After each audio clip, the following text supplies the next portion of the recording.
Hey guys, what's up? This is here Piyush Goyal. कैसे हैं आप सभी? I hope you all are doing really fantastic. भाई सी इंटर स्टूडेंट्स के दिमाग में एक कन्फ्यूजन हमेशा रहती है, मैं सिंगल ग्रुप दूं या बोथ ग्रुप्स. बस एक छोटा सा काम कर लेना, इस वीडियो को एंड तक देखना, बिकॉज इस वीडियो को देखने के बाद तुम्हारी सारी की सारी कन्फ्यूजन का हो जाएगा दी एंड. तो चलते हैं सीधा वीडियो की तरफ और कर देते हैं तुम्हारी कन्फ्यूजन का दी एंड. सबसे पहले तो यार तुमको मैं बोथ ग्रुप देने के बेनिफिट्स क्या हैं उसके बारे में बताता हूँ. Firstly, if you are targeting for a rank, तुम चाहते हो कि यार मेरे को रैंक होल्डर बनना है, मैंने AIR लेना है, देन तुम्हारे पास दूसरी कोई ऑप्शन नहीं बचती, you have to give both groups. Because जब तक तुम बोथ ग्रुप नहीं दोगे तुम्हारे रैंक आ ही नहीं सकता. सो अगर तुम चाहते हो कि यार मेरे को रैंक होल्डर बनना है, आई वॉन्ट अ रैंक के देखो अपने सेपरेट बेनिफिट्स हैं, वो आज की वीडियो में कवर नहीं करूँगा कि why you should aim for a rank. अगर तुम चाहते हो कि रैंक के सर क्या बेनिफिट्स हैं, हमको क्यों रैंक टारगेट करना चाहिए, मेरे को बताना कमेंट सेक्शन में, I will cover it in a separate video. But अगर तुम चाहते हो कि मेरे को रैंक लेना है, then you have to give both groups, तुम्हारे पास और कोई ऑप्शन नहीं बचता. Secondly, set off. Both group देने का एक बड़ा अच्छा एडवांटेज हमें मिलता है सेट ऑफ का. You guys very well know कि जो हमारा पासिंग क्राइटेरिया है वो क्या होता है कि यार 40 मार्क्स तो हमें अपने ईच पेपर में लेने ही लेने हैं, स्कोर करना है. उसके साथ साथ एंड हमको 50% ऑफ द एग्रीगेट हमको स्कोर करना है. लाइक अगर तुम्हारा 300 मार्क्स का हमारा एक ग्रुप होता है, 3 एग्जाम्स होते हैं, ईच कैरिंग 100 मार्क्स, तो 300 नंबर का हमारा एक ग्रुप बन गया.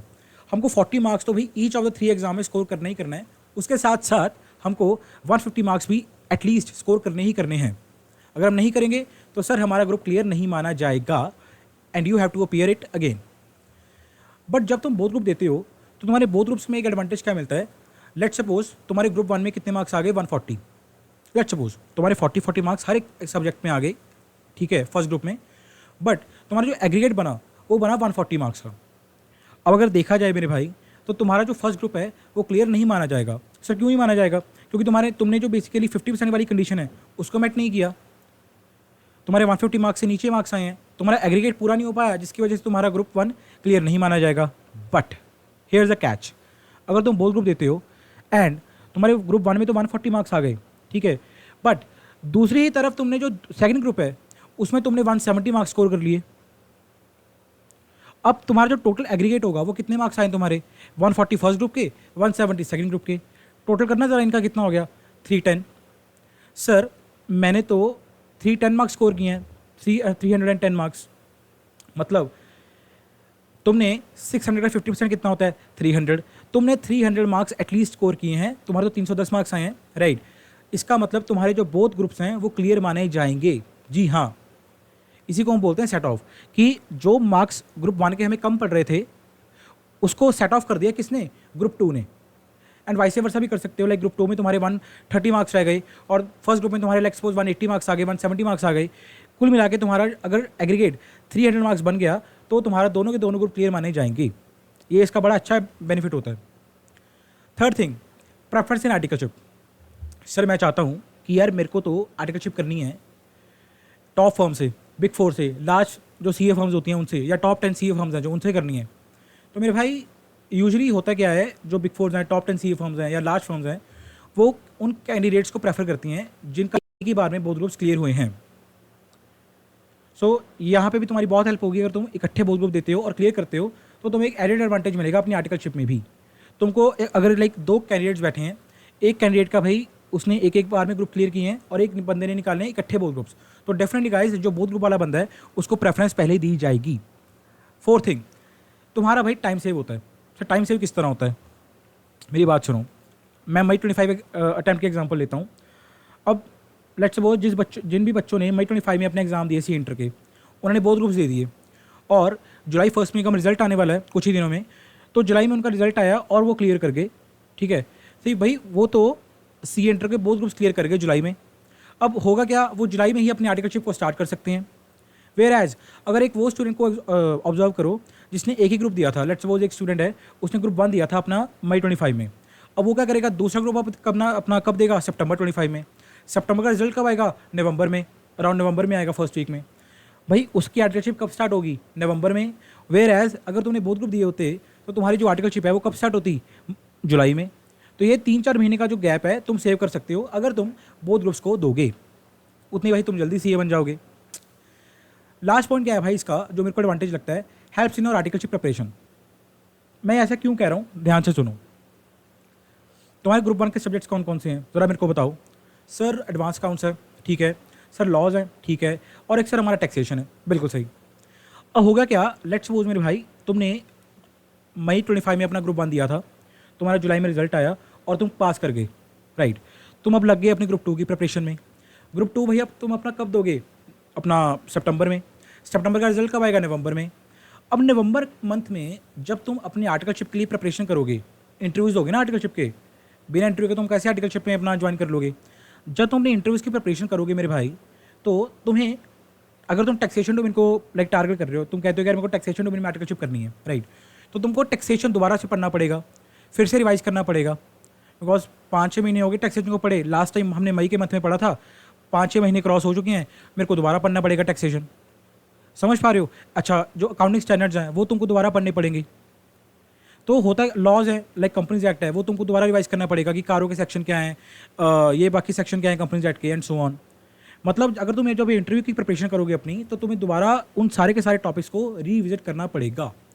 टैक्सेशन हो, अकाउंटिंग स्टैंडर्ड्स हो, कॉर्पोरेट लॉज हो, अदर लॉज हो, एंड सो ऑन। कहीं अगर तुमने देखो जुलाई में तुम्हारा रिजल्ट आता, तुमने इकट्ठे ग्रुप दिए थे, अब जुलाई में तो तुम्हें याद ही रहेगा, लाइक तुमने 1 महीने पहले तो पढ़ा था मई के मंथ में टैक्सेशन और अकाउंटिंग स्टैंडर्ड्स को, ये लॉज हैं, तो तुम्हें बेसिकली फ्रेश रहता तुम्हारे माइंड में, तो तुम्हें ज़्यादा हार्डवर्क नहीं करना पड़ता, बिकॉज तुम्हें ऑलरेडी कॉन्सेप्ट्स याद हैं अपने मन में। So it also helps you in your articleship preparation. तो ये कुछ हमारे बेनिफिट्स थे यार बोथ ग्रुप देने के। आई होप तुम्हें समझ आ गया होगा कि यार बोथ ग्रुप देने के हमारे क्या बेनिफिट्स होते हैं। सर बेनिफिट्स तो बहुत बता दिया आपने, अब थोड़ा हमें डिसएडवांटेज भी बता दो यार। अगर मैं डिसएडवांटेज की बात करूँ तो ऐसा जो इसका डिसएडवांटेज है वो यही है कि होता क्या है कि 6 एग्ज़ाम्स हैं। अब देखो कहने को 6 एग्ज़ाम्स हैं, बट अगर तुम इसको थोड़ा सा एनालाइज करो तो 6 एग्ज़ाम नहीं है, एग्ज़ाम 6 ही हैं नो डाउट, बट 8 सब्जेक्ट्स हैं। क्यों सर, टैक्सेशन अगर जो आपका एग्ज़ाम है पेपर 3, टैक्सेशन में 2 टैक्सेशन है, एक इनकम टैक्स है और एक जीएसटी है, और दोनों अपने अपने भाई अपने आप में दोनों टैक्सेशन बहुत सिलेबस हैं। जीएसटी का अपना सिलेबस है अच्छा खासा, और इनकम टैक्स का तो है ही, तुमको पता ही है। और अगर मैं बात करूँ ग्रुप 2 की, तो जो तुम्हारा लास्ट पेपर है पेपर 6 एफएमएसएम, एक है फाइनेंशियल मैनेजमेंट जो कि अपना एक अलग सब्जेक्ट है, और एक है तुम्हारा एसएम स्ट्रेटेजिक मैनेजमेंट जो कि अपना एक अलग सब्जेक्ट है। तो सर कहने को तो आपके 6 एग्ज़ाम्स हैं, बट सब्जेक्ट्स की अगर मैं बात करूँ तो 8 सब्जेक्ट्स हैं। होता क्या है कि काफ़ी टाइम्स होता है कि जो बच्चा है वो प्रिपेयर तो करता है बोथ ग्रुप्स के लिए, बट बोथ ग्रुप्स के चक्कर में वो 8 सब्जेक्ट्स को 6 एग्जाम्स को मैनेज नहीं कर पाता ढंग से। उसको होता है कि यार मेरे को बोथ ग्रुप्स निकालने हैं अपने, मैं 6 के 6 पेपर की तैयारी करूँगा, अच्छी तरह रिवाइज करूँगा। अब सिलेबस इतना ज़्यादा होता क्या है कि काफ़ी टाइम मैनी टाइम्स होता क्या है, स्टूडेंट प्रिपेयर तो करता है बोथ ग्रुप्स के लिए, बट इफेक्टिवली वो एक ग्रुप की तैयारी भी अच्छी तरह नहीं कर पाता। उसको ज़्यादा करने के चक्कर में उसका एक ग्रुप भी अच्छी तरह प्रिपेयर नहीं हो पाता, और अल्टीमेटली होता है क्या कि जब रिजल्ट आता है तो मेनी टाइम्स होता है क्या कि उसका एक ग्रुप भी क्लियर नहीं होता, ग्रुप 1 भी अनसक्सेसफुल और ग्रुप 2 भी अनसक्सेसफुल। उसको दोबारा से फिर अपीयर करना पड़ेगा अगले अटेम्प्ट में।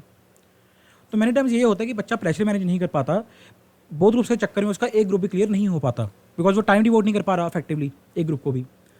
सो यही इसका एक डिसएडवांटेज है भाई, और इसका कोई डिसएडवांटेज नहीं है, राइट। तो इट्स अप टू यू कि यार अब तुम्हारे ऊपर है। मैंने तुमको सारे बेनिफिट्स बता दिए, जो प्रोज एंड कॉन्स हैं दोनों बता दिए कि क्या होता है अगर तुम बोथ ग्रुप्स दोगे, इसका ये एडवांटेजेस हैं। अगर तुम सिंगल ग्रुप देते हो तो तुम्हें ये एडवांटेजेस नहीं मिलेंगे, एंड उसका डिसएडवांटेज क्या होगा, ये डिसएडवांटेजेस हो गए उसके कि यार अगर सिंगल ग्रुप दे रहा हूँ तो मेरे को ये एडवांटेज नहीं मिलेंगे। उसका एडवांटेज क्या है सिंगल ग्रुप देने का कि यार तुम बेटर फोकस से कर सकते हो एक ग्रुप की प्रिपरेशन अपनी, बिकॉज तुमको पता है कि मेरे को 3 एग्जाम देने हैं यार, ठीक है, तो मैं अपनी बेटर तरीके से, मेरे पास अच्छा खासा टाइम है, 3 एग्जाम की प्रिपरेशन अच्छी तरह करूँगा, और एक ग्रुप तो मैं फॉर श्योर क्लियर कर ही जाऊँगा, राइट। तुम्हारा बेटर फोकस होता है और तुम्हारे ऊपर एक बर्डन नहीं होता, तुम लेस बर्डन में रहते हो, फ्री माइंडेड रहते हो अपना। आई होप गाइस तुमको समझ आया होगा कि यार बोथ ग्रुप सिंगल ग्रुप में क्या डिफरेंस है, हम देना चाहिए हमें नहीं देना चाहिए। आई होप अब तुम लोग ईजिली डिसाइड कर पाओगे कि मेरे लिए क्या बेटर ऑप्शन है। अगर तुमको लगता है कि भाई मैं बोथ ग्रुप मैनेज कर सकता हूँ ईजिली, तो तुम बोथ ग्रुप दो। तुमको लगता है कि अगर मैं प्रेशर हैंडल कर सकता हूँ, मैं मैनेज कर लूँगा अपनी स्टडीज़ को, go for both groups, bag on. और अगर तुम्हें लग रहा है कि यार भाई मेरे से मैनेज नहीं हो पाएगा, इतने सारे सब्जेक्ट्स हैं, इतने सारे एग्जाम्स हैं, बॉस अपन से नहीं हो पाएगा, then you should go for single group. Guys अगर वीडियो अच्छी लगी हो तो भाई सब्सक्राइब करना चैनल को, और लाइक कर देना वीडियो को, शेयर कर दो सभी के साथ जो भी सी एंटर में है, ताकि उनको भी कन्फ्यूजन ना हो। मिलते हैं नेक्स्ट वीडियो में, तब तक के लिए सब्सक्राइब करना, लाइक करना, वीडियो अच्छी लगे तो कमेंट करना, और अगर कोई तुम्हारा डाउट हो तो भी कमेंट सेक्शन में मेरे को बता देना। मिलते हैं नेक्स्ट वीडियो में, तब तक के लिए #learn with CA Piyush. Bye bye.